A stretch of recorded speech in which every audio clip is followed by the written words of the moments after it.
Today I announced the United Nations will spearhead new action to ensure every person on Earth is protected by early warning systems within 5 years. CRUISE is making a significant difference in providing early warning systems to vulnerable populations. And 2023 was about generating momentum in countries vulnerable to climate impact and the most exposed population to help protect lives and livelihoods. Significant headway was made across markers with the World Meteorological Organization, the World Bank Global Facility for Disaster Reduction and Recovery, and the United Nations Office for Disaster Risk Reduction support, and often in collaboration with many other partners. We invest in people to empower women and men with knowledge and skills to protect families, communities, and livelihoods from hazards.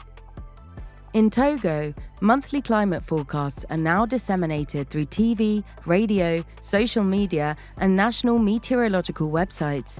78% of the population are better informed of their risks. In Cambodia, at least 24,600 people in 3 pilot communities are being supported on flood risk management. In Haiti, about 400,000 men, women, and children are better prepared for hazards and emergencies through awareness, training, and simulation exercises. We specifically involve women in our early warning design and response to reach and protect far more people. It recognizes women access, understand, and respond to warning differently to men, and women as primary carers of society's most vulnerable. We invest in institutions to enable timely and accurate forecasting, early warning, and disaster management, and to sustain it. It is recognized that the Caribbean experiences multiple hazards and have need for effective early warning systems. The Caribbean Meteorological Organization's headquarters unit is really happy to have contributed to the CRUISE Caribbean project that ended in 2023.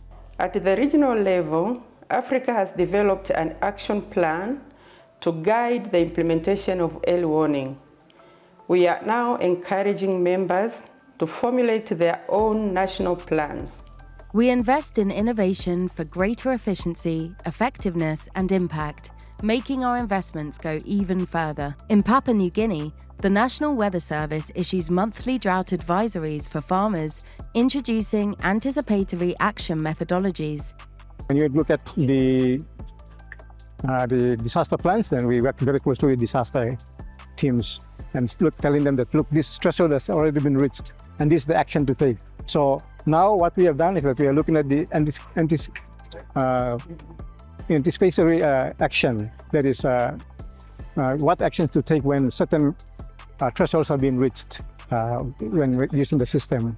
So, and this is the thing that we have been, since last year, October, we have already begun to come up with a protocol, or AA protocol, that actually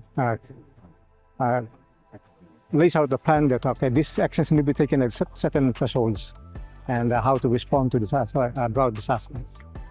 The expertise and experience of our partners play a pivotal role in ensuring the robust development of people-centered early warning systems. CRUISE is scaling up its framework to facilitate access to fast-track early warning finance through GCF, with 5 countries initiating the rollout in 2023. It is great that in the past couple of years, both the Green Climate Fund and the Climate Risk and Early Warning Systems CRUISE have co-developed this innovative scaling up framework to accelerate climate resilience and adaptation efforts. This year in January, together with one of our accredited entities, the Caribbean Development Bank, CRUISE, and representatives of the government of the target countries, Trinidad and Tobago, Guyana, and Belize, had their first technical workshop supporting the development of their first pilot project. The second pilot project kick-started in a similar fashion with a workshop hosted by the West African Development Bank last month in Lomé. Reaching all people with timely warnings also requires investments in weather stations, working closely with the Systematic Observations Financing Facility, SOF. We invest in countries so they can better protect their people and meet their international commitments. I'd like to say some few words regarding the Systematic Observation Financing Facility, which is informed by the fifth and sixth assessment report of the IPCC, which articulated the gaps in terms of data, observation, and information, particularly from the developing world, and in most particular from Africa. A fast-growing portfolio with 21 active projects, 24 countries supported by us are affected by conflict or fragility. 12 contributing members, with Austria, Monaco and Norway joining in 2023, pledging over $18 million. $143 million received or committed towards our funding goal of $250 million for scale-up early warning action by 2025. Thank you to our partners and members for making this possible.